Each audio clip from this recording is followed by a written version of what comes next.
How to improve TikTok camera quality. Hey everyone, welcome back to the channel. In this video I will guide you on how you can improve your TikTok camera quality, so make sure to watch the video till the end.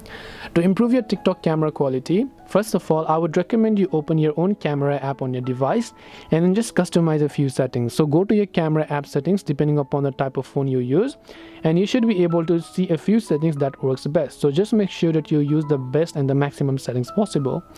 The other thing I'd recommend you do is, let's say you try to upload to TikTok. Normally what you do, you just record the video from the TikTok app, but do not do that. What I'd recommend you do is just simply open your own camera app and then you record the video from a camera app like this. So you can just go ahead and then happen to record a certain video, which could be UHD, HD, or whatever else you prefer here, and then you can just go ahead and then record your own video over here as you would be able to find it.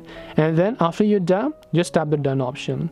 Now after you record the video from your camera app, you can go ahead and upload on TikTok and apply filters.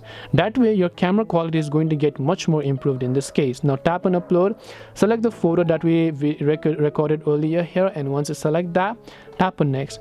There's also another very distinct thing that is that go to more options, and you want to make sure to actually select allow high quality uploads. Now not all videos might have this, because only the videos that was recorded in a higher format will have this option called allow high quality uploads. So when you turn this on, your TikTok's camera quality is going to get much improved and the content is also going to get much better. This way you will be able to improve TikTok camera quality. Hope this video was very helpful to you guys.